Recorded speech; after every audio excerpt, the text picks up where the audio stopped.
Panther खड़ा होगा, panther खड़ा होगा, पैंथर खड़ा होगा और डटकर मुकाबला करेगा इन बेईमानों का, इन ढोंगियों का, इन पखंडियों का।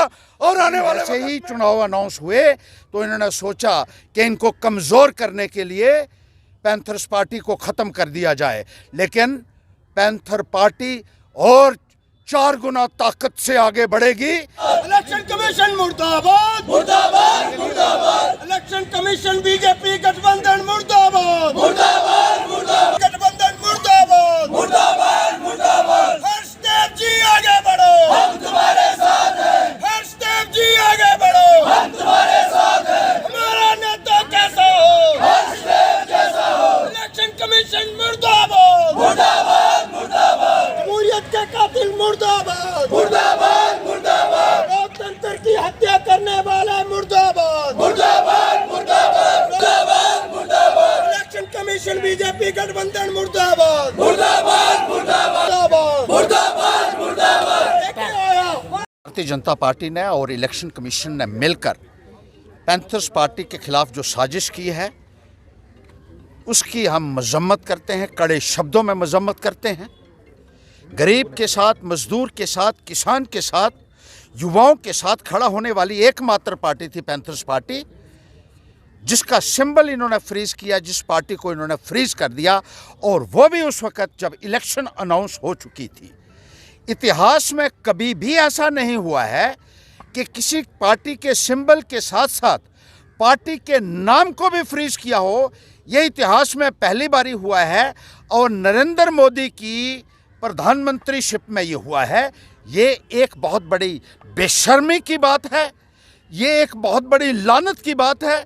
इस पार्टी के लिए लोगों ने अनगिनत कुर्बानियां दी हैं, अपना लहू दिया है लोगों ने। गरीब लोगों को सिर्फ उम्मीद थी अगर तो पैंथर्स पार्टी से उम्मीद थी। पैंथर्स पार्टी के पीछे इसलिए ये लोग पड़े हुए थे क्योंकि ये गरीबों की बात करती थी, मजदूरों की बात करती थी, किसानों की बात करती थी, युवाओं की बात करती थी, और इसको बनाने के लिए अनगिनत कुर्बानियां दी गई थी। लेकिन भारतीय जनता पार्टी ने इलेक्शन कमीशन के साथ मिलकर एक बहुत बड़ी कॉन्स्पिरेसी को अंजाम दिया है, जिसका पैंथर पार्टी अभी भी आने वाले वक्त में डट कर मुकाबला करेगी। कोई पैंथर पार्टी को यह समझ ले कि झुका सकता है तो वो बहुत बड़ी गलतफहमी में है। ये पैगाम हम भारतीय जनता पार्टी को भी देना चाहते हैं। आप खरीद लीजिए, ये बिकने वाले जो लोग हैं, जो बिकाऊ लोग हैं, आज भारतीय जनता पार्टी के कदमों में लेटे हुए हैं। लेकिन पैंथर्स पार्टी सड़कों से लेकर सुप्रीम कोर्ट तक इस लड़ाई को लड़ेगी। पहले ये इलेक्शन ही नहीं करवाना चाहते थे, तब मैं सुप्रीम कोर्ट गया, खुद मैं कोर्ट में पेश हुआ, चीफ जस्टिस की अदालत में मैंने पैरवी की कि जम्मू कश्मीर के लोगों को अपने जमहूरी अधिकारों से वंचित क्यों रखा हुआ है। और फैसला आया सुप्रीम कोर्ट का कि 30 सितंबर से पहले असेंबली के चुनाव हों और उससे पहले पार्लियामेंट के चुनाव हों।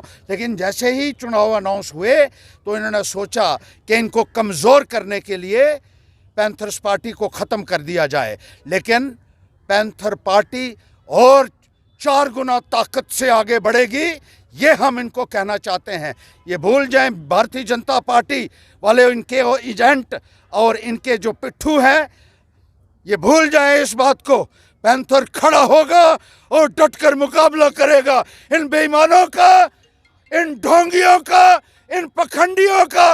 और आने वाले वक्त में अवाम से हम अपील करना चाहते हैं कि जो कुछ इन्होंने किया है इसका मुंह तोड़ जवाब हम सबको मिलकर देना है, गरीब लोगों को मिलकर देना है। और मुझे पूरा विश्वास है, लोगों का भरोसा पैंथर पार्टी के ऊपर है, और लोग जानते हैं अच्छे तरीके से कि पैंथर पार्टी के साथ ये व्यवहार जो किया गया है, कुछ नहीं मिला हमारे पीछे पहले एजेंसीज लगा के, लेकिन जब उन्होंने देखा कि हमारा कुछ नहीं बन सका तो उसके बाद आ जाकर उन्होंने हमारी पार्टी के ऊपर प्रहार किया और इसको जो है इसका नाम जो है मिटाने के लिए इलेक्शन कमीशन का जो इस्तेमाल किया है, उसकी जितनी बर्तसना की जाए, जितनी निंदा की जाए, जितनी कंडेमनेशन की जाए उतनी कम है। लोग हमारे साथ हैं और लड़ाई पाए तकमील तक हम लड़ेंगे। ये हमारी चुनौती है पूरे हिंदुस्तान की भारतीय जनता पार्टी को। और इलेक्शन कमीशन को भी कहना चाहते हैं कि आपने अपने धर्म का पालन नहीं किया। भारतीय जनता पार्टी के कहने के ऊपर आपने जिस तरीके से सरेंडर किया और हमारी पार्टी के साथ जो व्यवहार किया है वो बहुत निंदनीय है और शर्मसार करने वाला है तमाम ऑटोनॉमस ऑर्गेनाइजेशंस को।